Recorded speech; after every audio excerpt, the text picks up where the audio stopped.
हाय बच्चों। तो बच्चों आज नया टॉपिक हम स्टार्ट करेंगे। इनफैक्ट ट्वेल्थ का फर्स्ट चैप्टर इससे स्टार्ट करेंगे। तो जो फर्स्ट टू चैप्टर्स जो हैं उसको इलेक्ट्रोस्टैटिक्स में हम काउंट करते हैं। तो इलेक्ट्रोस्टैटिक का first chapter is electric charges and field. और इसमें कौन से टॉपिक आज के लेक्चर में हम कवर करेंगे? पहले तो हम देखेंगे इलेक्ट्रिक चार्जेस होते क्या हैं, फिर उनकी प्रॉपर्टीज़ क्या होती है, और फिर इंटरेक्शन ऑफ चार्जेस जो होते हैं उनके उनके बीच में क्या कौन सी फोर्स डेवलप होती है, तो वो कूलम्स लॉ की फॉर्म में हम उसको देखेंगे। ठीक है, तो स्टार्ट करते हैं। देखिए चार्ज्ड बॉडी होती क्या है, वो एग्जांपल आपने देखी अपनी डेली लाइफ में? बिल्कुल देखी है।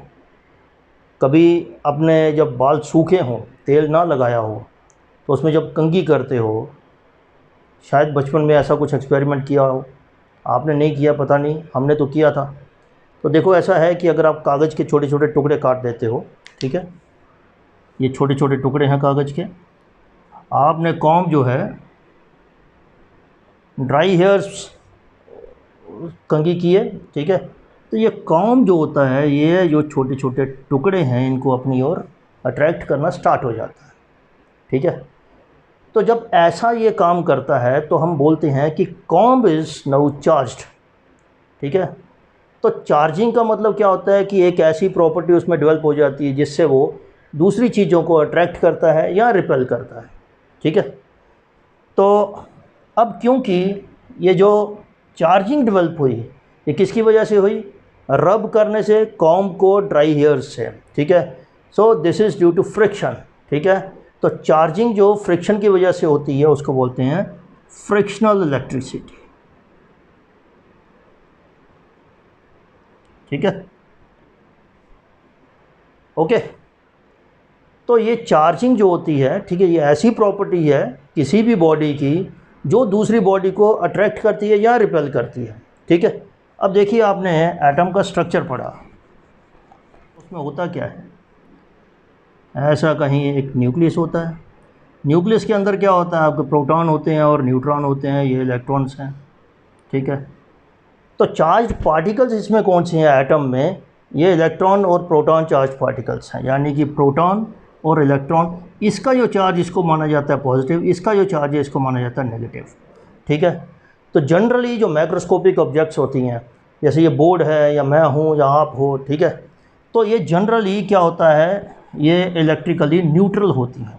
ठीक है, in macroscopic world things are neutral, यानी कि ये चार्ज होती नहीं है। क्यों नहीं होती हैं? क्योंकि उसमें जो नंबर ऑफ़ प्रोटॉन्स और नंबर ऑफ़ इलेक्ट्रॉन्स जो होते हैं, ठीक है, ये दोनों बराबर होते हैं। ठीक है, तो इसीलिए चलते फिरते आपको शॉक्स लगते नहीं हैं। ठीक है, यहाँ ऐसा नहीं है दो चीज़ें जा रही हैं आपस में जुड़ जाएंगी। ठीक है, तो इसीलिए जो फिनोमिनाज हम इलेक्ट्रिक चार्जेस की इंटरेक्शन के बारे में पढ़ेंगे तो वो आपको ऐसे नॉर्मल लाइफ में दिखते नहीं हैं। ठीक है, अब देखो दो तरह के चार्जेस होते हैं, टू टाइप्स ऑफ चार्जेस।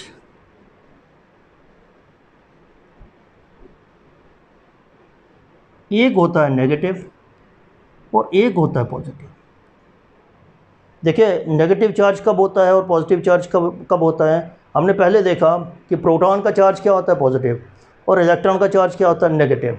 देखिए दोनों का चार्ज मैग्नीट्यूड जो है दोनों का वो सेम होगा, लेकिन उसमें साइन का जो है वो डिफरेंस रहेगा। ठीक है, तो जब मैं बोलता हूँ कि कोई चीज़ नेगेटिवली चार्ज है, इट मीन्स इट हैज़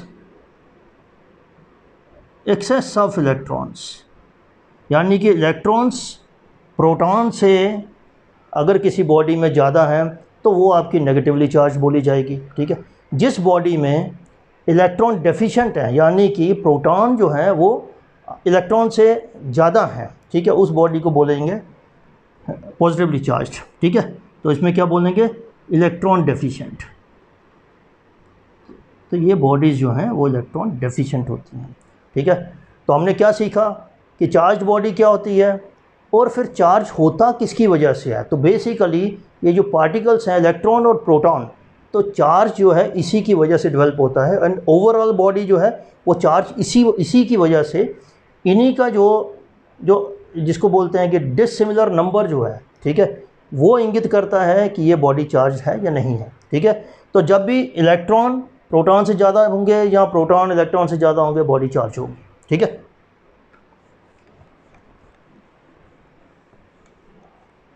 अब देखिए इसमें एक टर्म आती है इलेक्ट्रोस्टैटिक्स। इलेक्ट्रो का मतलब चार्ज, स्टैटिक का मतलब एट रेस्ट। ठीक है, तो जब भी हम किसी चार्ज पे, मतलब कि जो चार्ज रेस्ट पे है, कोई भी चार्ज रेस्ट पे है, उसके बारे में कुछ चीज़ें स्टडी करते हैं तो उसको बोलते हैं इलेक्ट्रोस्टैटिक्स। ठीक है, और चार्ज के बारे में क्या स्टडी करते हैं, हम देखते हैं कि चार्ज की फील्ड कितनी है। ठीक है, समझ गए, दो चार्जेस जो हैं आपस में फोर्स जो है वो कितनी एक्ट कर रहे हैं। ठीक है, दो चार्जेस के बीच में, ठीक, जब स्टेशनरी हैं उनके बीच में फोर्स कितनी डेवलप हो रही है, ये हम देखेंगे। ठीक है, तो ऐसी चीज़ें जो हैं वो देखेंगे हम जब चार्ज जो है रेस्ट में होगा, इसको बोलेंगे तब इलेक्ट्रोस्टैटिक्स। ठीक है, तो ये वाला चैप्टर और अगला चैप्टर जो है वो हम इलेक्ट्रोस्टैटिक्स में ही डील करेंगे। ठीक है, फिर आ जाती है आपकी प्रॉपर्टीज़। भाई इलेक्ट्रिक चार्ज की कुछ प्रॉपर्टीज़ होती हैं, वो आपने पढ़ी हैं, नहीं पढ़ी हैं तो हम पढ़ा देते हैं। ठीक है, फर्स्ट प्रॉपर्टी होती है इसकी एडिटिविटी। इसका मतलब क्या है, एडिटिविटी का मतलब ये होता है कि चार्जेस जो होते हैं उनका अल्जेब्रिकली वो ऐड हो सकते हैं। अल्जेब्रिकली ऐड होने का मतलब क्या है कि अगर आपके पास चार्ज है कुछ -5 +6 -7 +10, तो मेरे को अगर टोटल चार्ज निकालना हो, टोटल चार्ज, तो अल्जेब्रिकली का मतलब क्या होता है, यहाँ नेगेटिव साइन है वहाँ नेगेटिव ही रहने देना है, यहाँ पॉजिटिव है पॉजिटिव ही रहने देना है, और कुल मिला के उनको ऐड करना है। ठीक है, -5 इन सबको विद साइंस लेंगे। ठीक है, 16 -12 तो कितना होएगा, ये +4 जो है आपका, अगर मैं कूलम लूँ। ठीक है, तो ये +4 आपका नेट चार्ज जो होगा किसी भी बॉडी का। ठीक है, टोटल चार्ज हम बोल सकते हैं तो वो इतना होगा। तो चार्ज की खासियत क्या है कि वो अल्जेब्रिकली ऐड हो सकता है। ठीक है, दूसरी उसकी प्रॉपर्टी है क्वांटाइजेशन।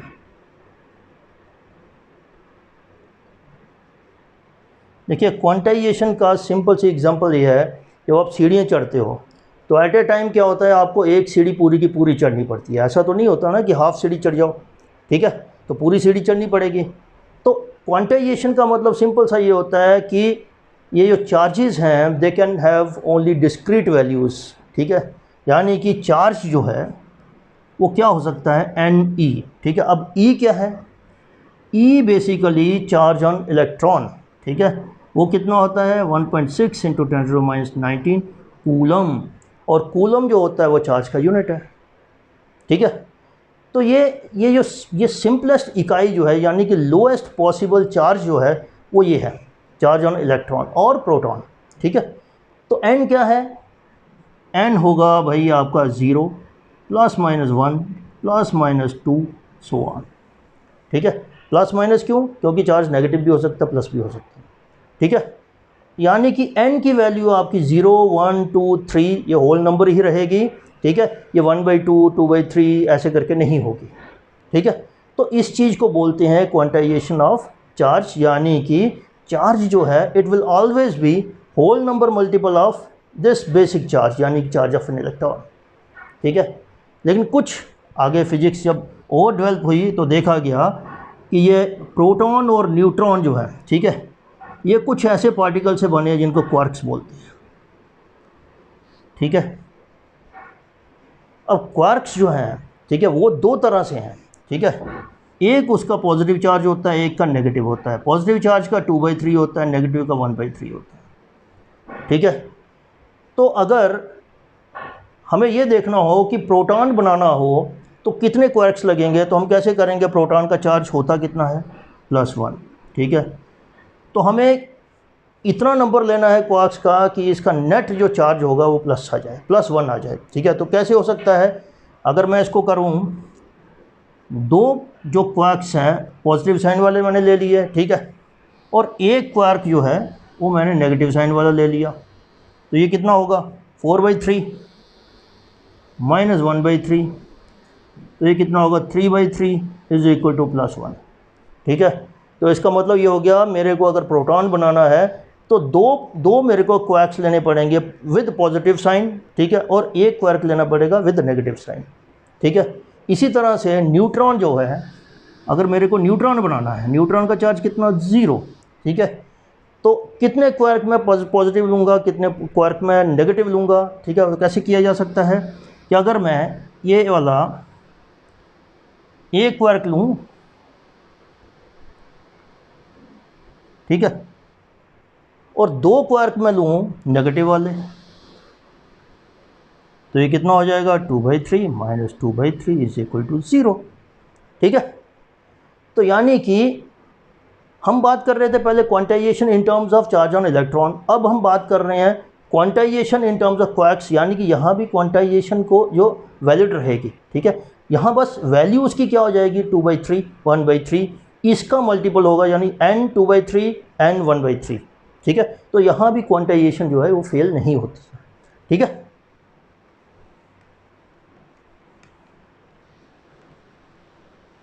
तीसरी प्रॉपर्टी है इसकी चार्जेस की कि भाई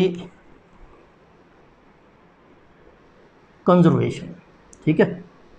कंजर्वेशन का सिंपल सा मतलब यह है कि चार्जेस, जब भी कोई आइसोलेटेड सिस्टम हो, ठीक है, तो उसमें चार्जेस जो है, टोटल चार्ज जो है वो सेम रहता है, ठीक है।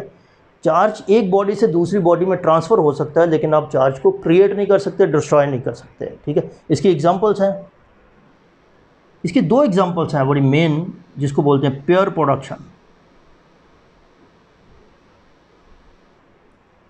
ठीक है।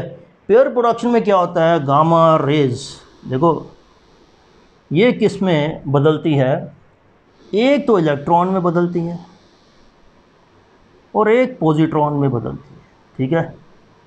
अब देखिए, ये इसका +E चार्ज होगा, इसका -E चार्ज होगा, ठीक है। गामा रेज का कोई चार्ज नहीं है, 0, तो 0 is equal to 0, -E +C, ठीक है। दूसरा आपका एनहिलेशन या एनहाइलेशन, जैसे भी बोलना चाहो, ठीक है, उसमें क्या होता है, आपका इलेक्ट्रॉन और पॉजिट्रॉन मिलके, यानी कि इलेक्ट्रॉन प्लस पॉजिट्रॉन, यानी कि इसका इलेक्ट्रॉन का -E, ये इसको थोड़ा चेंज कर लो, इसका -E, इसका +C, ठीक है, -E +C, तो ये बनाता है गामा रेज, ठीक है, जिसका चार्ज जो है 0, यहाँ भी 0, यहाँ भी 0, यहाँ भी 0, यहाँ भी 0, ठीक है। तो कंजर्वेशन ऑफ चार्जेस का मतलब ये होता है कि चार्ज जो है वो कंजर्व रहता है, ठीक है, ओके।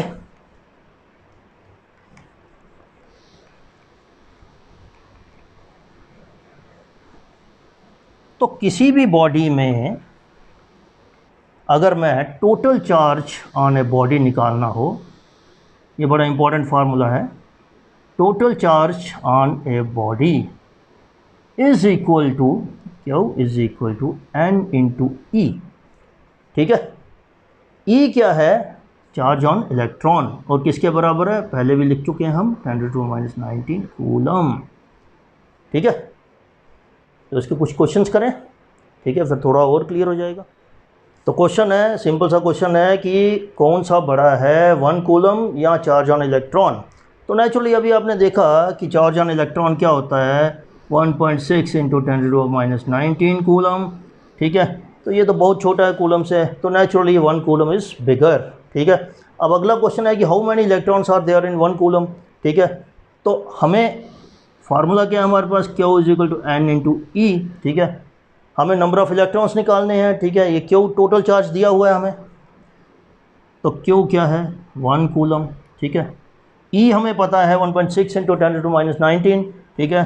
तो N किसके बराबर हो जाएगा, 1 कूलम डिवाइडेड बाई 1.6, इंटू 10⁻⁻19, ठीक है, ऊपर चला जाएगा 10⁻19 1/1.6, ठीक है, 10/1.6 इंटू 10⁻19 18, ठीक है, तो 6.25 इंटू 10⁻18 इलेक्ट्रॉन्स एक कूलम में होंगे।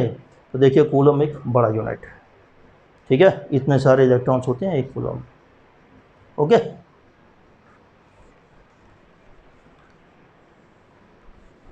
देखिए ये दूसरा क्वेश्चन है कि एक comb drawn through persons hairs on a dry day. देखिए ऐसा ना कि अगर वेट आपके हेयर्स होंगे तो फ्रिक्शन वहाँ नहीं होगी, तो उस केस में जो कॉम्ब के ऊपर जो चार्ज है वो डेवलप नहीं होगा, ठीक है, तो वो अट्रैक्ट नहीं करेगा कोई भी आपके बिट्स ऑफ पेपर्स जो होंगे, ठीक है। तो ये क्या हुआ कि 10⁻22 इलेक्ट्रॉन्स जो हैं वो बालों से निकल के किससे स्टिक हो गए, कॉम्ब से। हमें देखना है कॉम्ब पे कितना चार्ज हो गया है, ठीक है। तो हमारा बेसिक इक्वेशन क्या है, Q is equal to N into e. इस केस में हमें दिखना है कि टोटल चार्ज कितना है, तो टोटल चार्ज किसके बराबर होगा, N हमें दिया है 10⁻22, ई की वैल्यू हमें पता है 1.6 इंटू 10⁻19, ठीक है। तो ये क्या होगा 1.6 इंटू 10⁻3 कूलम, इतना चार्ज जो है वो कॉम्ब के ऊपर आ जाएगा, ठीक है, आसान है। ओके,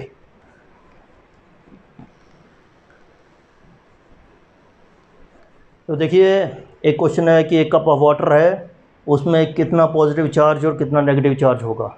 तो देखो इसमें आपको थोड़ी सी एक एजम्पशन लेनी पड़ेगी कि पानी का जो कप है उसका कितना मास होगा, ठीक है। तो जनरली 250 ग्राम के करीब होगा, ठीक है।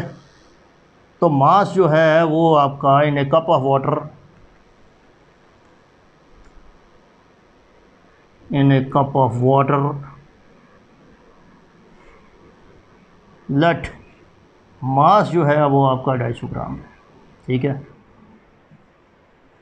तब ऐसे केसेस में आपको क्या पहले ये निकालना पड़ेगा कि भाई जो पानी का जो कप है उसमें number of molecules, water molecules कितने हैं, ठीक है। तो क्या करेंगे उसमें, देखो आपको पता है कि number of molecules of water, ठीक है, इन 1 मोल, ठीक है, किसके बराबर होगा, एवोगाड्रोस नंबर। इतने मॉलिक्यूल्स जो होंगे वो 1 मोल में होंगे, ठीक है। तो हमें ये देखना है कि 250 ग्राम में कितने मोल हैं, ठीक है। तो n निकालना है, तो 250 ग्राम मॉलिक्यूलर मास कितना है, पानी का 18 H2O होता है ना, 2 + 16, तो ये 18 हो गया ना, ठीक है। तो ये n हो गया, तो n को मैं इसके साथ मल्टीप्लाई कर लूँगा तो क्या होगा, मेरे पास टोटल नंबर ऑफ़ मॉलिक्यूल्स आएंगे, टोटल नंबर ऑफ़ मॉलिक्यूल्स हैं, ये मोल्स नहीं है, of water in a cup of water, ये क्या होगा n इंटू 6.02 इंटू 10⁻23, ठीक है। इसको मिटा दें, थोड़ा जगह कम है,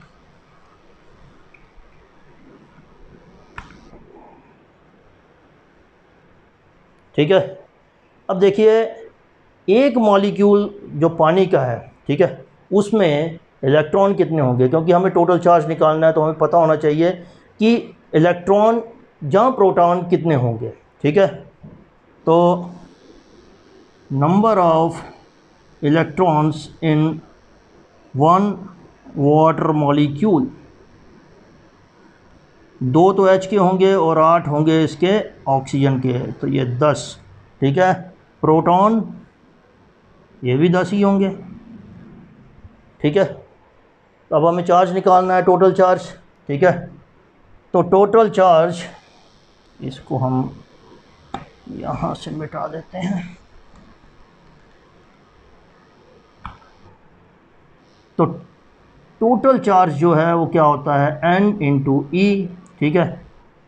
n क्या है, नंबर ऑफ़ इलेक्ट्रॉन्स, यहाँ प्रोटॉन, ठीक है। तो नंबर ऑफ़ इलेक्ट्रॉन्स यहाँ प्रोटॉन कितने हैं, 10 इंटू ये 10 को मैं इसके साथ मल्टीप्लाई कर दूंगा इसके साथ, ठीक है। n कितना है 250/18 इंटू 6.02 इंटू 10⁻23, ठीक है।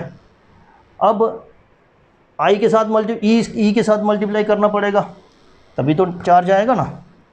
इंटू 1.6 इंटू 10⁻⁻19 इतने कूलम होगा, तो ये कट जाएगा 3 से, ठीक है। तो ये अप्रॉक्सीमेटली ये 3 होगा, ठीक है।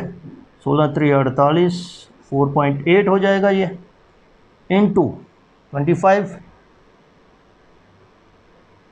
इंटू 10 ये 23-19 4 हो जाएगा, ठीक है। 25 पाया 125।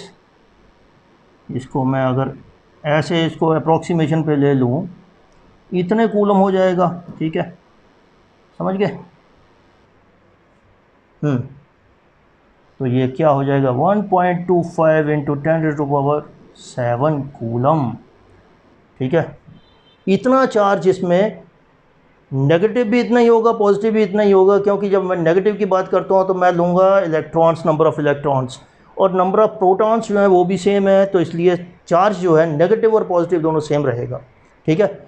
मेन चीज़ है कि आपको कैलकुलेट करना आना चाहिए। हमने किया क्या, हमने देखा कि एक कप ऑफ वाटर में कितना मास होता है, ठीक है।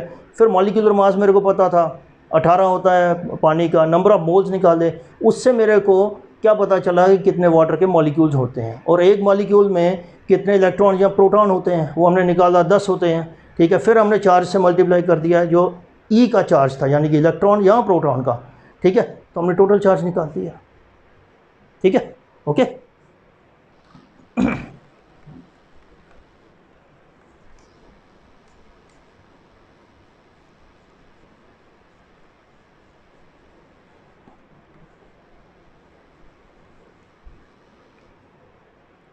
तो बच्चों एक और क्वेश्चन है।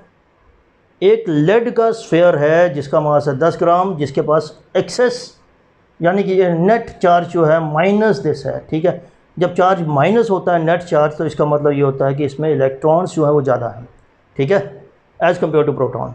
हमें निकालना है क्या, number of excess electrons on sphere. पहले तो पूरे स्फेयर का कितने एक्सेस ऑफ इलेक्ट्रॉन्स होंगे, फिर हमने पर लेड एटम निकालने हैं, ठीक है। तो कैसे करेंगे, ये चार्ज कितना है, total charge Q is equal to, हमें नंबर ऑफ़ इलेक्ट्रॉन्स निकालने हैं, ठीक है। ये क्यू हमें दिया हुआ है, ये क्या है 2.5 इंटू 10⁻⁹ n, ठीक है। ई हमें पता है 1.6 इंटू 10⁻⁹, ठीक है। तो n किसके बराबर आ जाएगा 2.5 1.6 इंटू 10⁻⁹ ऊपर चला जाएगा 10 आ जाएगा, ठीक है। तो ये इसको आप डिवाइड कर सकते हो 1.56, ठीक है। 16 16 7 16.80, ठीक है। 1.56 इंटू 10⁻⁻, ये जो है इतने 6 इलेक्ट्रॉन्स हैं स्फेयर के ऊपर, ठीक है। और जो दूसरा पार्ट है उसको कैसे करेंगे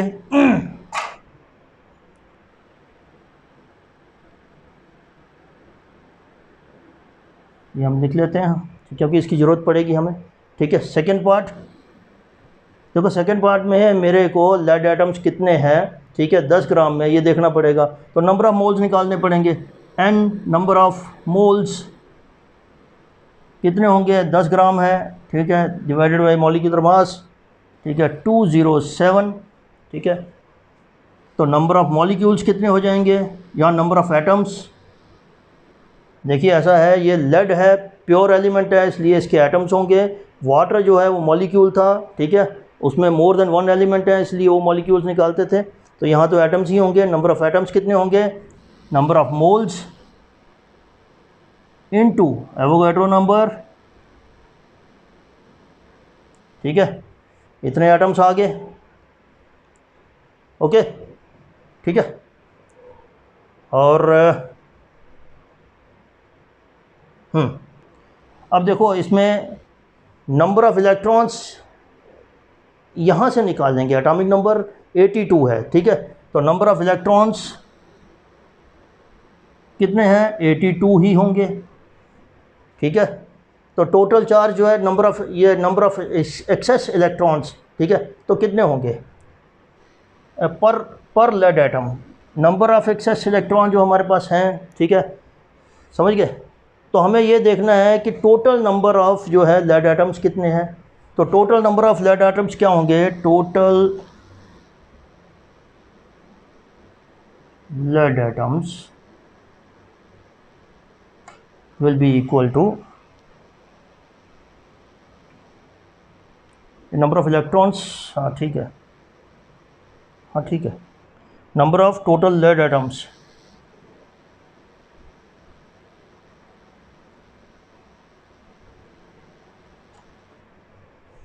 ठीक है, ओके। देखो हमें इसकी ज़रूरत नहीं पड़ेगी शायद, IT2 की ज़रूरत पड़ेगी नहीं, क्योंकि हमारे पास एक्सेस इलेक्ट्रॉन ऑलरेडी हैं और हमें निकालना है पर एटम। तो नंबर ऑफ़ एटम्स हमारे पास हैं, नंबर ऑफ़ एक्सेस इलेक्ट्रॉन्स हमारे पास हैं, इसको इसके साथ डिवाइड कर देंगे तो हमारे पास जो है वो आ जाएगा आंसर।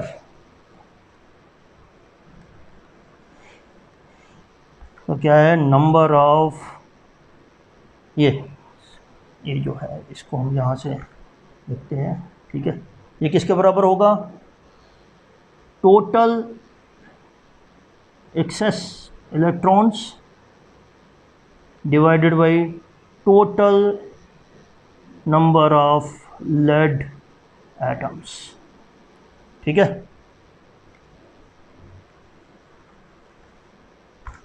ये किसके बराबर हो जाएगा, 1.56 इंटू 10⁻10, ठीक है, ये 200 ऊपर आ जाएगा,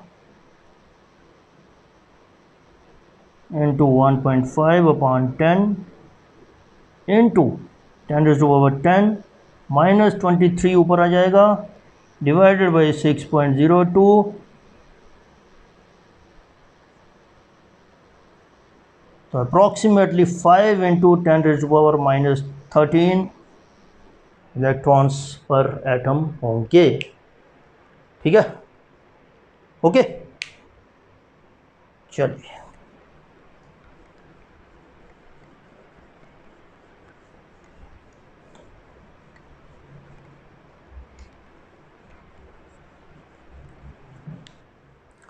देखिए, अभी थोड़ा सा ये कंडक्टर्स और इंसुलेटर्स के बारे में थोड़ा जान लेते हैं क्या होते हैं।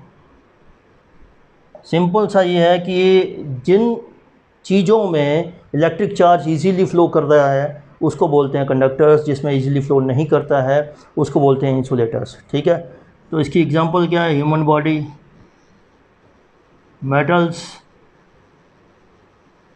तो ये क्या है आपका प्लास्टिक, वुड, ठीक है। तो ये जस्ट क्योंकि उसमें आपके बुक में है तो इसलिए थोड़ा सा मेंशन कर दिया, ठीक है, वो आप खुद भी पढ़ सकते हो, ये बहुत ज़्यादा समझाने की कोई ऐसी बात नहीं है, ठीक है। अब अगर हमें किसी बॉडी को चार्ज करना हो तो कौन कौन सा मेथड होता है, तो इसको हम लिखेंगे मेथड्स ऑफ चार्जिंग, ठीक है। तो एक तो मेथड हमने डिस्कस किया जब हम कंघी अपने ड्राई बालों में घुमाते थे, ठीक है, तो वो कौन सी चार्जिंग है, that is due to friction, और जिसको बोलते हैं बाय रबिंग, ठीक है।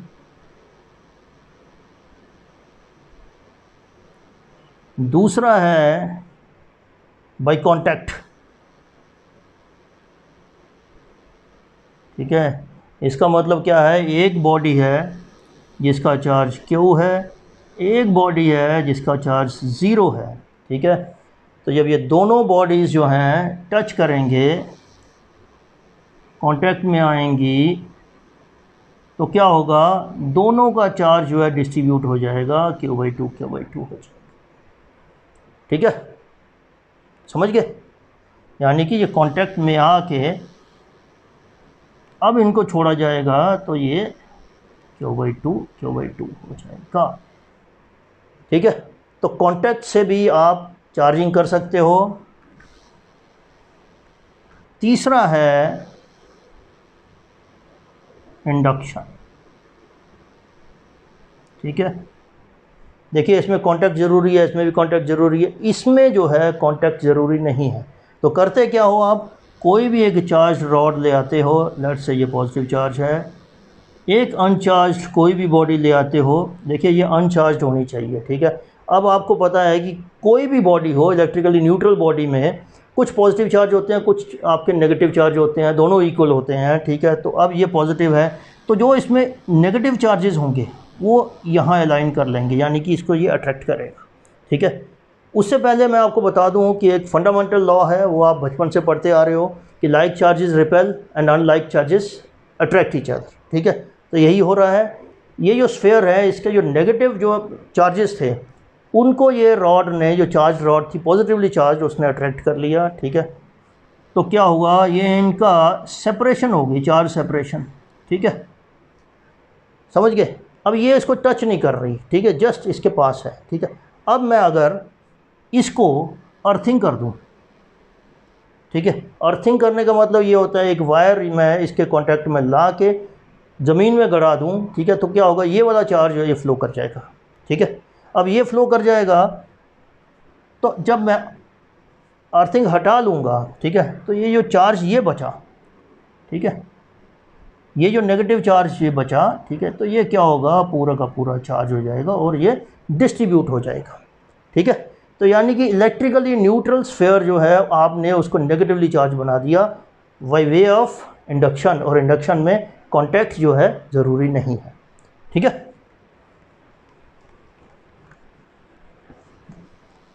अब हम पढ़ते हैं कूलम्स लॉ।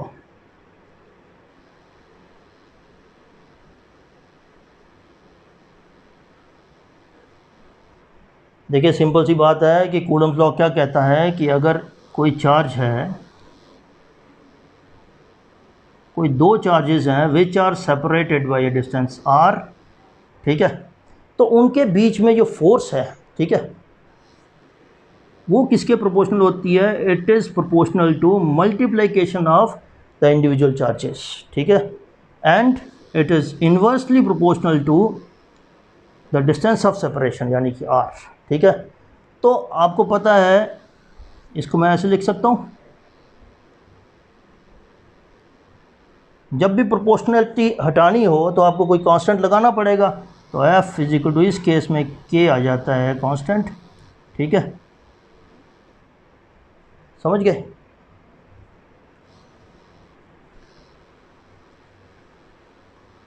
और k जो है उसकी वैल्यू होती है 1/4 पाई एप्सिलॉन, ठीक है। k को आप कूलम्स कांस्टेंट या फोर्स कांस्टेंट कुछ भी बोल सकते हो, ठीक है। और k की वैल्यू जो होती है दैट इज़ 9 × 10⁹, और अगर इसके यूनिट्स देखे जाएंगे तो क्या होगा, ये फोर्स है, k है, ये Q² होगा, Q1 Q2 अपॉन r², ठीक है। फोर्स के यूनिट न्यूटन होते हैं, इसके मीटर है, metre square divided by coulomb square, तो ये आपके यूनिट्स आ जाएंगे इसके अपॉन c², ठीक है। एप्सिलॉन क्या है, ये है जी परमिटिविटी ऑफ फ्री स्पेस। इसका मतलब क्या है,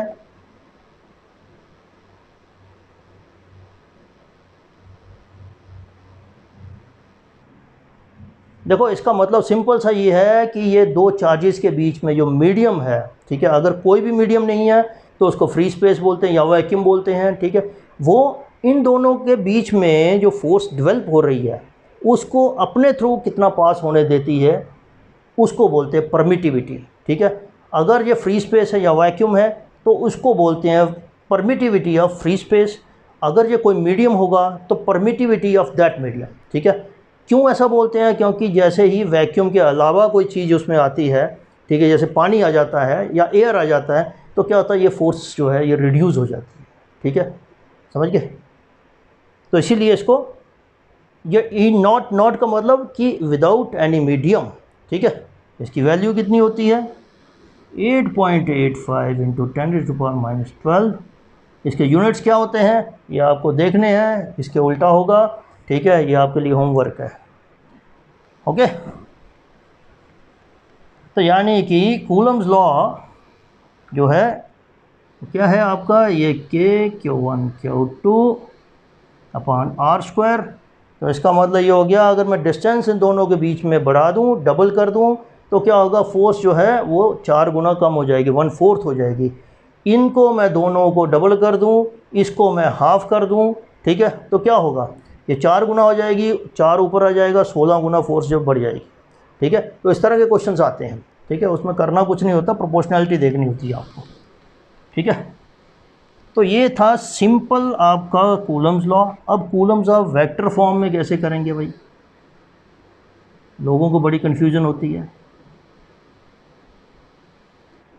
देखो, वेक्टर फॉर्म का सिंपल सा मतलब ये है कि आपको कहीं ना कहीं डायरेक्शंस जो है वो देनी है। ठीक है, डायरेक्शन स्पेसिफाई करनी है। ठीक है, तो मैं मानता हूँ कि भाई 2 चार्जेस हैं, ये क्यू, ये क्यू। ठीक है, तो पहले यहाँ ये डिफ़ाइन करना पड़ेगा कि कौन सी फोर्स को क्या बोला जाता है, और उसका जो है उसका कन्वेंशन क्या है कि F12 जो होती है वो फोर्स होती है फोर्स ऑन 1/2। ठीक है, F21 जो होती है वो होती है फोर्स ऑन 2/1। ठीक है, R12 डिस्टेंस जो होता है फ्रॉम 1 to 2, और R21 जो होता है वो होता है फ्रॉम 2 to 1। ठीक है, समझ गए, क्योंकि ये वेक्टर्स हैं तो इसीलिए आप इसको वेक्टर्स लिख सकते हैं ऐसे करके। ठीक है, अब देखिए इस पे, इसकी वजह से जो फोर्स होगी, ये दोनों अगर सेम हैं, ठीक है, तो ये इधर होगी, इसकी इधर जो होगी ये इधर होगी। इस फोर्स को मैं क्या बोलूँगा, force on 2 due to 1 to 1। ठीक है, फोर्स ऑन 1 ड्यू टू 2 1 2। ठीक है, ये एरो उल्टा मत बना देना, ये सीधा ही रहेगा। ठीक है, डिस्टेंस फ्रॉम 1 to 2, तो ये वाला डिस्टेंस जो होगा आपका R12 होगा। ठीक है, डिस्टेंस ऑफ फ्रॉम 2 to 1, ठीक है, तो ये डिस्टेंस जो होगा आपका 2 1 होगा। ठीक है, तो इसका मतलब यह है, जब आपने फोर्स 1 2 लेनी है तो डिस्टेंस जो है आपको 2 1 लेना पड़ेगा। ठीक है, यहाँ उसका यूनिट वेक्टर लेना पड़ेगा, तो कैसे करेंगे,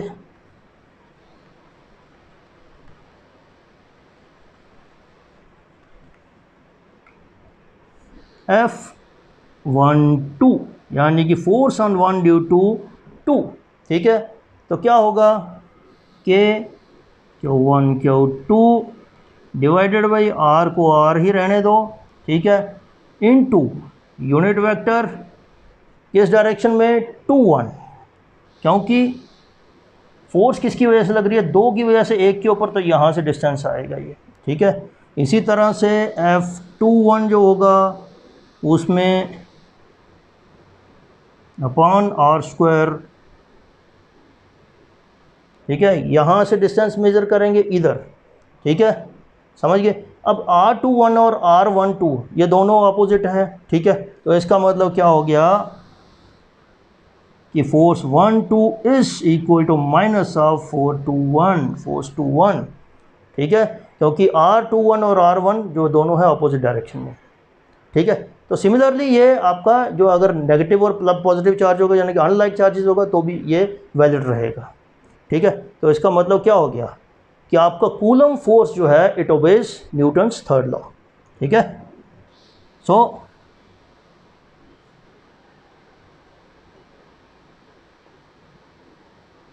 Coulomb's force obeys Newton's third law. ठीक है, एक और चीज़, ये कूलम फोर्स जो है ये भाई अलोंग द ये लाइन है, ये जॉइनिंग द चार्जेस। ठीक है, समझ गए, तो इसलिए इसको सेंट्रल फोर्स भी बोलते हैं। ठीक है, तो coulomb force is central force. ठीक है, अब क्योंकि ये स्क्वायर के inverse, it is inversely proportional to square of the distance. ठीक है, तो इसको हम ये बोलते हैं कि ये इन्वर्स स्क्वायर लॉ जो है उसको भी फॉलो करती है। ठीक है, ओके।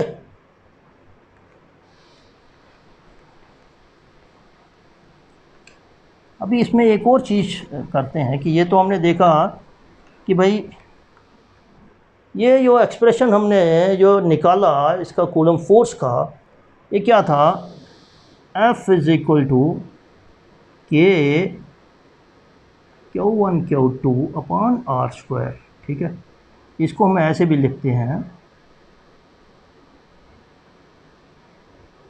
ठीक है, तो ये फोर्स जो है ये क्योंकि फ्री स्पेस में है या वैक्यूम में, मैं इसको एफ वी लिख देता हूँ। इसी तरह से अगर कोई मीडियम में फोर्स होगी किसी भी मीडियम में, तो उसका ये जो कंपोनेंट है वो चेंज हो जाएगा, वो उसका मीडियम का होगा। ठीक है,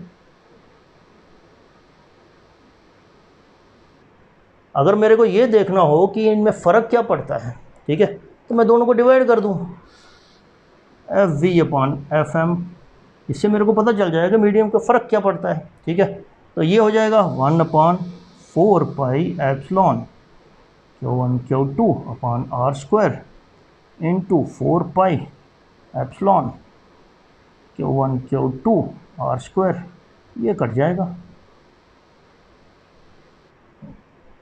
ठीक है, तो क्या रह जाएगा, रह जाएगा जी ratio of permittivity of medium and permittivity of free space, इसको बोलते हैं डाइलेक्ट्रिक कांस्टेंट। इसको के को थोड़ा सा ऐसे कर लो। ठीक है, ओके, सो ये जो फैक्टर है या इसको ऐसे लिखते हैं हम। ठीक है, तो this is called dielectric constant of the medium. ठीक है, अब देखो ये क्या कर रहा है डाइलेक्ट्रिक कांस्टेंट, अगर मैं इसको देखूं तो एफ वी जो है वो किसके बराबर हो जाएगा, एफ एम इंटू के। तो मीडियम में जो फोर्स होगी that will be F V upon K. तो अब के जो है, K is always greater than equal to 1। ठीक है, तो इसका मतलब ये होगा एफ एम जो है किसी भी मीडियम में जो फोर्स है वो हमेशा वैक्यूम से कम रहेगी। तो डाइलेक्ट्रिक कांस्टेंट का काम जो होता है वो फोर्स को रिड्यूस कर देना होता है। पानी का डाइलेक्ट्रिक कांस्टेंट 80 है, तो इसका मतलब फ्री स्पेस में अगर फोर्स है मतलब आपकी x, ठीक है, तो पानी में फोर्स वही force, same distance same charges, coulomb force वही क्या होगी 1/80 ऑफ x/80। ठीक है, तो ये मतलब होता है डाइलेक्ट्रिक कांस्टेंट का। तो बच्चों ये क्वेश्चन है कि एक बॉल है ए 8 ग्राम की है, उस पर चार्ज दिया हुआ है, दिस इज पॉजिटिव चार्ज। तो कह रहा है कि ऐसे करके इसकी फिगर बना सकते हैं हम कि ये बॉल है, एक और बॉल है उसको फिक्स करके रखा है, दोनों का डिस्टेंस जो है वो उसने दिया है, कितना दिया है 5 सेंटीमीटर। इस पे चार्ज कितना है 5 × 10⁻⁻8 कूलम, मास इसका कितना है 8 ग्राम। ठीक है, तो क्वेश्चन क्या है कि find the nature and magnitude of charge that should be given to this ball B so that कि ये जो है ये स्टेशनरी रहे। ठीक है, तो हमें देखना है कि भाई यहाँ जो है कितना चार्ज होगा। ठीक है, तो हमारे पास इक्वेशन क्या है, होना क्या चाहिए, ये कब आपका स्टेशनरी रहेगा, जब इसका जो downward force which is weight, ठीक है, ये किसके बराबर होगा, इसकी वजह से जो आपकी जो क्या बोलते हैं कूलम फोर्स है, तो कूलम फोर्स कहाँ एक्ट करनी चाहिए, ऊपर की ओर। तो ये पॉजिटिव है तो इसका मतलब रिपल्शन होनी चाहिए, तो यहाँ पॉजिटिव ही आएगा आपका जो चार्ज होगा। ठीक है, कैसे निकालेंगे, तो for A to B stationary, ये स्टेशनरी कब रहेगा, जब एम जी किसके बराबर होगा, कूलम फोर्स। ठीक है, तो क्या होगी K Q A Q B upon are square. ठीक है, एम ग्राम्स में है तो बेटा इसको ध्यान रखना, इसको केजी में कन्वर्ट करना पड़ेगा। ठीक है, और कूलम का ध्यान रखना पड़ेगा, जब भी क्वेश्चन करो तो कूलम का ध्यान रखो, कहीं यहाँ माइक्रो कूलम ना हो, ठीक है, म्यू सी ना हो, तो फिर 10⁻⁻⁶ करना पड़ेगा, ठीक है। इन चीज़ों को छोटी छोटी चीज़ें हैं लेकिन ध्यान रखना पड़ेगा। इनटू क्यूब भी निकालना हमें 5 सेंटीमीटर है तो ये मीटर में होना चाहिए, 10⁻² का स्क्वायर, ठीक है। ओके, निकालूं या कर लोगे?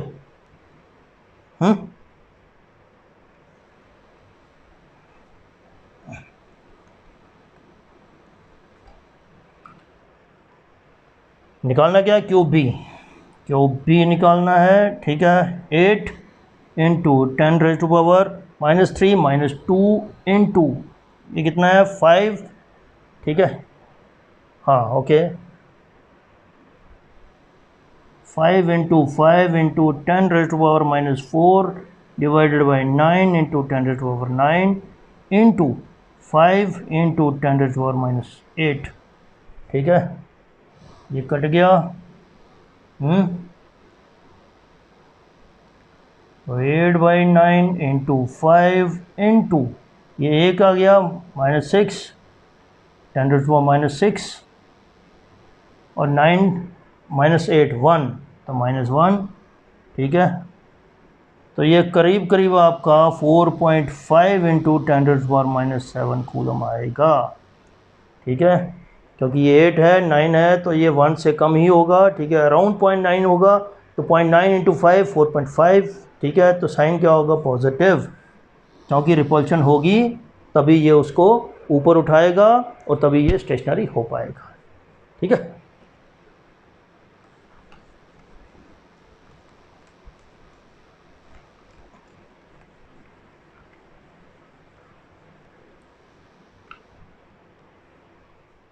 तो देखिए ये क्वेश्चन है कि दो अल्फ़ा पार्टिकल्स के बीच में कूलम फोर्स निकालनी है, तो इसमें ये नुक्ता यही है कि आपको अल्फ़ा पार्टिकल का चार्ज कितना होता है वो पता होना चाहिए, ठीक है। अल्फ़ा पार्टिकल क्या होता है? यही होता है, चार्ज कितना है? 2, ठीक है। तो क्यू अल्फ़ा 2 इंटू ई, ठीक है, ये चार्ज होगा, 2 अल्फ़ा पार्टिकल्स हैं। फोर्स क्या होगी? क्यू अल्फ़ा अपॉन r², ठीक है। 9 इंटू 10⁻⁹ इंटू 2 इंटू 1.6 इसका स्क्वायर इंटू 10⁻⁻⁹ इसका स्क्वायर डिवाइडेड बाई r² 3.2 इसका स्क्वायर इंटू 10⁻⁻⁵ इसका स्क्वायर, ठीक है। 1.6 इंटू 2 3.2, तो 3.2 और ये कट गया, ठीक है। तो कितना आ गया? 9 इंटू 10⁻⁹, ठीक है, -38 है, प्लस 30 हो जाएगा, ठीक है। तो कितना होगा ये? 30 और 39, तो r1 होगा, तो 90 न्यूटन फोर्स जो है आपकी दो अल्फ़ा पार्टिकल्स के बीच में आ जाएगी, ठीक है।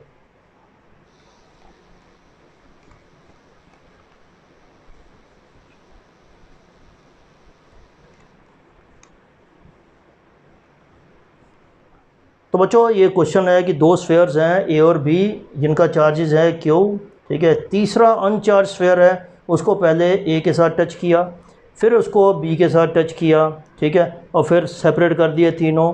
तो पहले जो ए और बी के बीच में फोर्स और रिपल्शन थी, रिपल्शन क्यों? क्योंकि सिमिलर चार्ज है, ठीक है। और बाद में जो ये हमने जो प्रोसेस की, इसके बाद जो फोर्स और रिपल्शन है वो क्या रही, ये निकालना है हमें, ठीक है। तो करना कैसे है?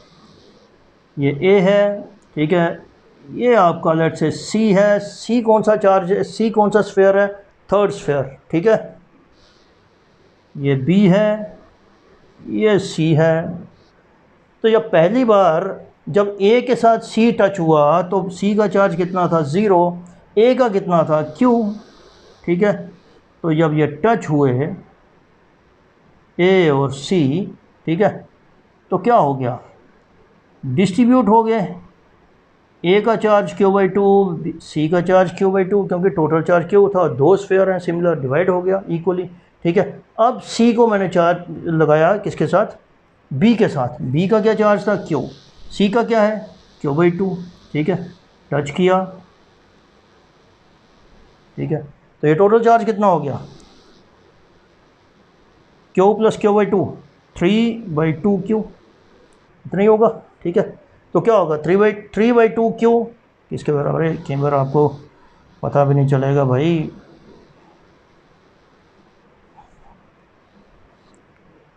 2Q + 1, 3/2Q। इसको हाफ करेंगे क्योंकि ये डिस्ट्रीब्यूट होगा इक्वली, ये B ये C, ठीक है। तो 3/4Q आ जाएगा, ये भी 3/4Q आ जाएगा। अब C का हमें कुछ नहीं करना, ठीक है। हमें इन दोनों के बीच में ही फोर्स निकालनी है, A और B के बीच में, ठीक है। तो ये क्वेश्चन हम यहाँ से मिटा देते हैं।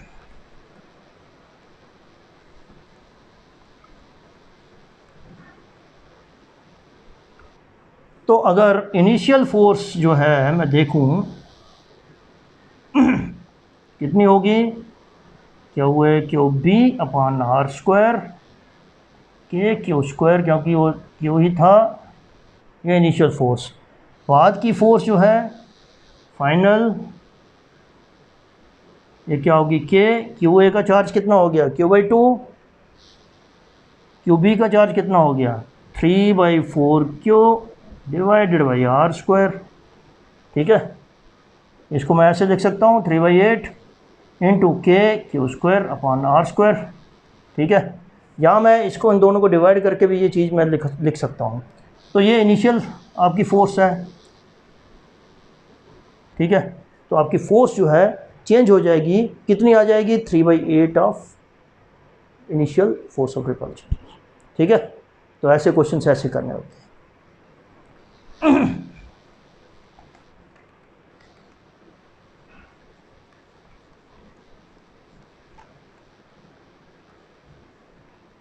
तो बच्चों ये क्वेश्चन है कि एक चार्ज है Q मेरे पास, उसको मैंने डिवाइड करना है, दो ऑब्जेक्ट्स पे डाल देना है, ठीक है।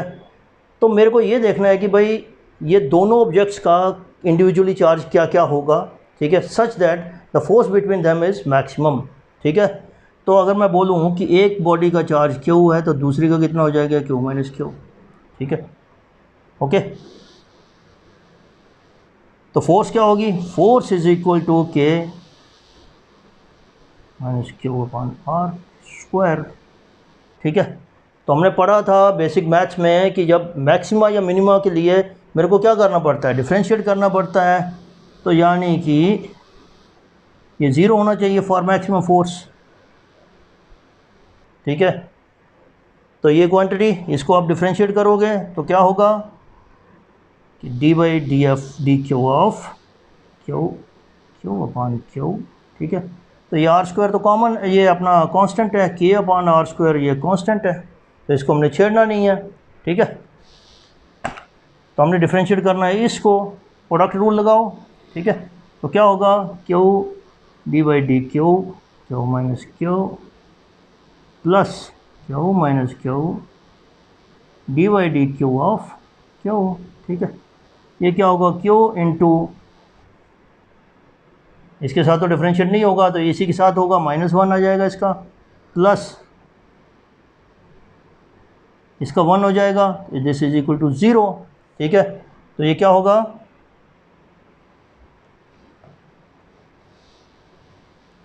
-Q is equal to -Q, ठीक है, समझ गए। तो ये क्या होगा, ये 2Q हो जाएगा, इधर कर लें इसको, हाँ इधर कर लेते हैं, इसको मिटा देते हैं ना।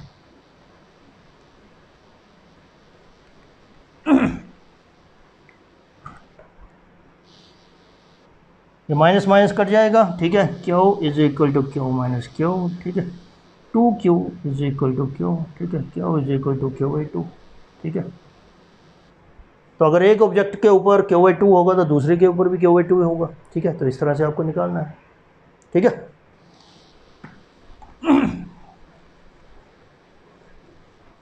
ओके, तो कैसे करना है इसको, पहले हम कूलम फोर्स देखते हैं कि 2 प्रोटॉन है, आर स्क्वायर, ठीक है। 9 इंटू 10⁻9 इंटू कितना है चार्ज 1.6, ठीक है, डिवाइडेड बाई आर स्क्वायर, ठीक है। ग्रेविटेशनल फोर्स क्या होगी जी मास ऑफ प्रोटॉन कितना होता है पता है कुछ? नहीं पता? कोई बात नहीं, बता देते हैं। ये होता है मास ऑफ प्रोटॉन, ठीक है। तो ये जी की वैल्यू, ठीक है, mass of proton into 10⁻27 divided by R square, ठीक है। इसको करेंगे इससे divide, F E upon F G किसके बराबर आ जाएगा? आर आर तो कट गया, तो ये वैल्यू आ जाएगी 1.6 का square into 10⁻38 divided by 6.6 into 10⁻11 into 1.6 का स्क्वायर इंटू 10⁻27 का स्क्वायर होएगा, क्योंकि 2 बार आएगा ना मास, ठीक है। 54, ठीक है। तो ये और ये कट गया, 11 और 54, ठीक है। 10⁻9 माइनस 38, ठीक है, प्लस 66,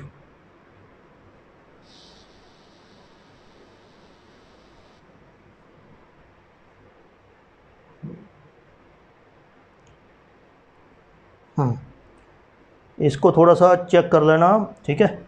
ये कहीं 10⁻36 के करीब आएगी, ठीक है। तो आपको अप्रॉक्सीमेशन ही देखनी है, वहाँ वैल्यू क्वेश्चन जो आएगा वो ये आपको कैलकुलेट करना नहीं आएगा एग्जैक्ट, ठीक है। आपको ये 10⁻, जो सम पावर जो होगी, ठीक है, वो आपको एग्जैक्टली आनी चाहिए, ठीक है। तो ये आंसर इसका 10⁻36 है। ये आप एक बार अपना होमवर्क मान लीजिए, इसको चेक कर लेना, ठीक है।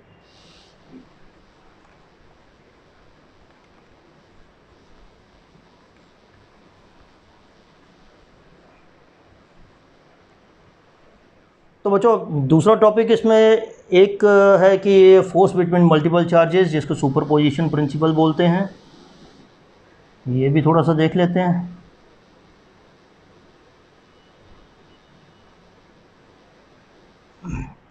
ठीक है, होता क्या है कि एक चार्ज है Q1, दूसरा चार्ज है Q2, तीसरा चार्ज है Q3, ठीक है।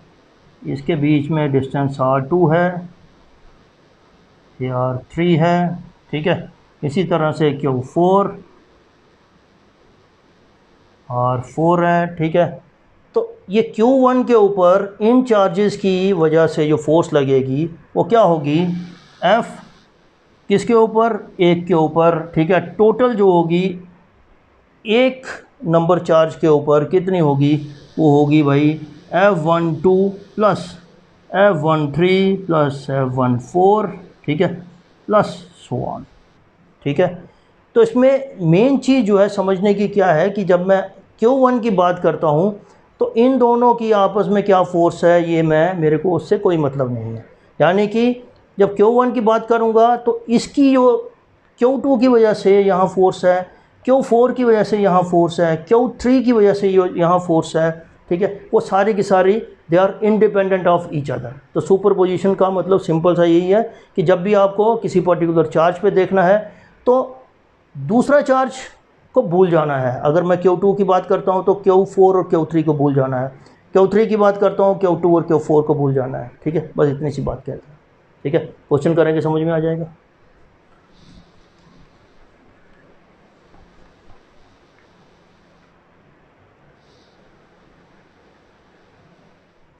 देखिए 3 चार्जेस हैं और ये एक इक्विलेटरल ट्रायंगल है ABC, लेट्स से ये है ABC, ठीक है। तो इसके जो वर्टेक्स हैं, जो कॉर्नर्स हैं, ठीक है, ये कॉर्नर A पे कौन सा चार्ज है? +5 म्यू कूलम।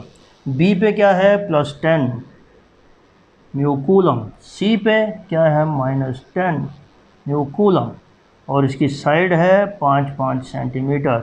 ये एंगल्स जो होंगे सारे 60 डिग्री होंगे। ठीक है, हमें ये देखना है कि ये क्यू चार्ज मतलब जो ए पे जो चार्ज है, ठीक है, इस पर रिजल्टेंट फोर्स जो है वो कितनी है। ठीक है, तो पहले ये देखना कि इसकी इस पे फोर्स कौन सी किस किस चार्ज की वजह से लग रही है।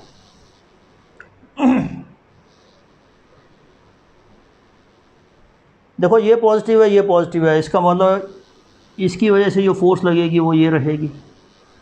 ठीक है, ये नेगेटिव है, ये पॉजिटिव है, तो इसकी वजह से फोर्स जो है वो इसकी साइड लगेगी इस तरह से, तो ये F2। ठीक है, अब ये दोनों वेक्टर्स हैं। ठीक है, और जो उनका रिजल्टेंट है वो कहीं इन दोनों के बीच में ही होना चाहिए।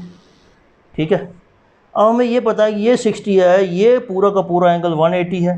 ठीक है, तो ये जो बच गया ये कितना होगा 120 डिग्री होगा।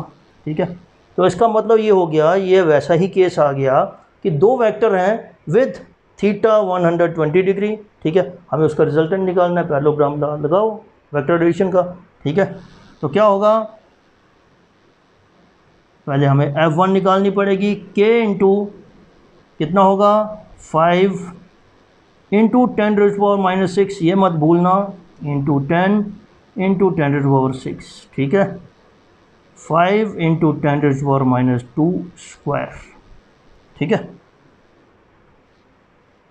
देखो यहाँ 10 है, यहाँ 10 है, ये 5 है, तो इसका मतलब F2 और F1 का मैग्नीट्यूड जो है वो सेम रहेगा, उसकी डायरेक्शन डिफरेंट हो जाएगी। ठीक है, ये अट्रैक्टिव है, ये रिपल्सिव है। ठीक है, तो इसको कैलकुलेट करें, into 10 into 10⁻12 divided by 5 into 5 into 10⁻4, ये 5 कट गया, ये 2 हो गया।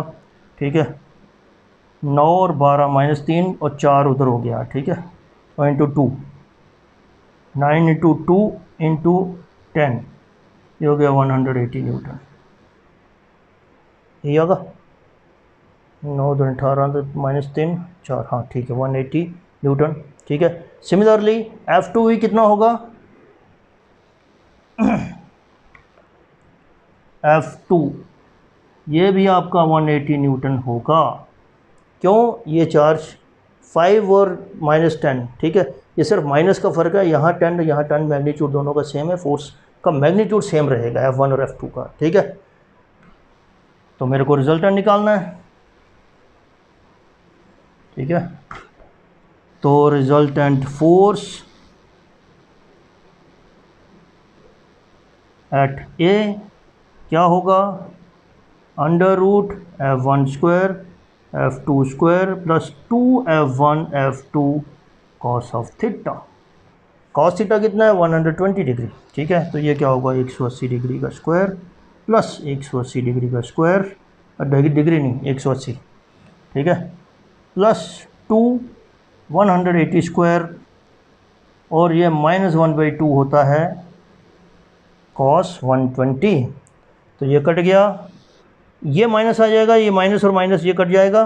ठीक है, यानी कि आपके पास क्या आएगा 180 square plus 180 square minus 180 square, ये कट गया, तो 180 स्क्वायर का 180 न्यूटन जो है आपका आंसर आ जाएगा रिजल्टेंट फोर्स। ठीक है, ओके। देखिए इसमें एक चीज़ हमने की, इसके और इसके बीच में क्या फोर्स है ये हमने नहीं देखा, हमें सिर्फ इससे मतलब था और हमने इंडिविजुअली इनको देखा। ठीक है, तो इसी को सुपरपोजिशन प्रिंसिपल बोलते हैं, राइट।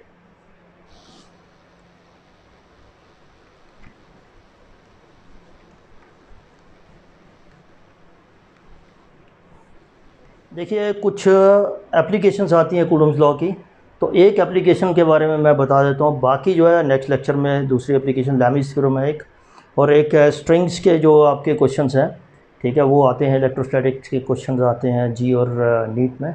ठीक है, तो उसमें फंडामेंटल्स क्या है, प्रोसेस कैसे करना है, उसको कैसे अप्रोच करना है, वो मैं एक बार बता देता हूँ। ठीक है, तो उसको मैं ऐसे लिखूँगा, एप्लीकेशन ऑफ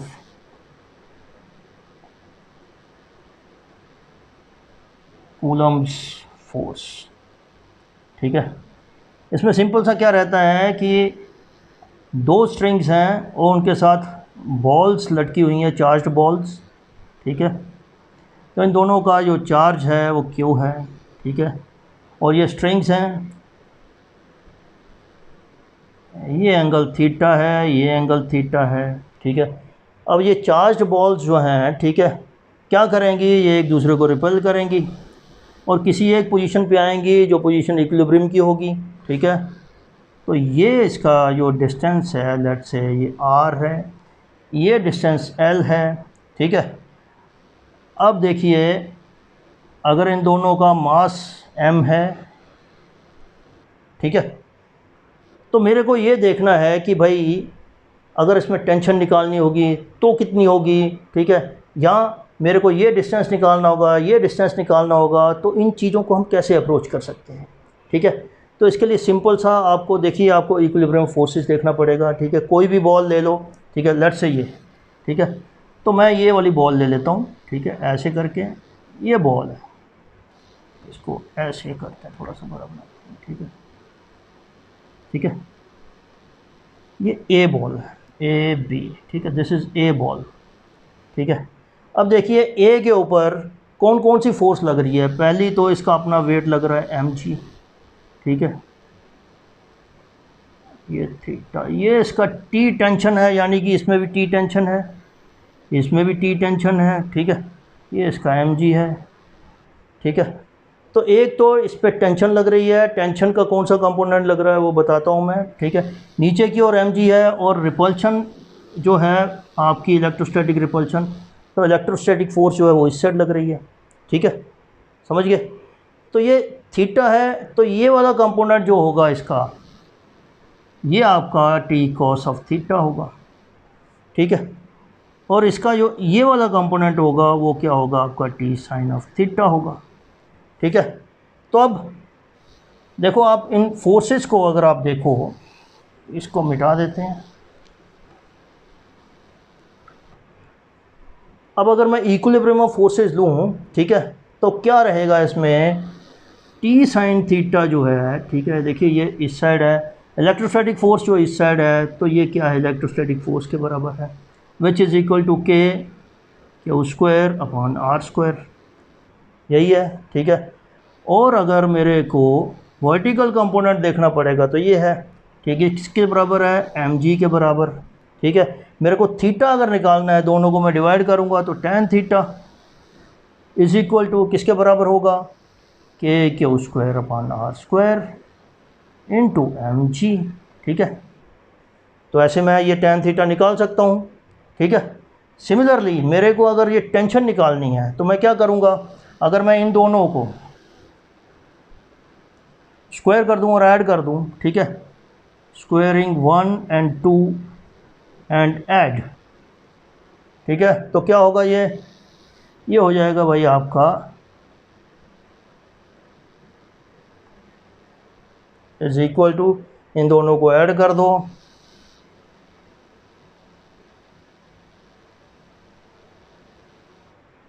ठीक है, तो ये 1 होता है, तो टी स्क्वायर जो है आपका, और उधर जाके रूट हो जाएगा, ठीक है। तो क्या होगा आपका Q square upon R square plus mg, ठीक है।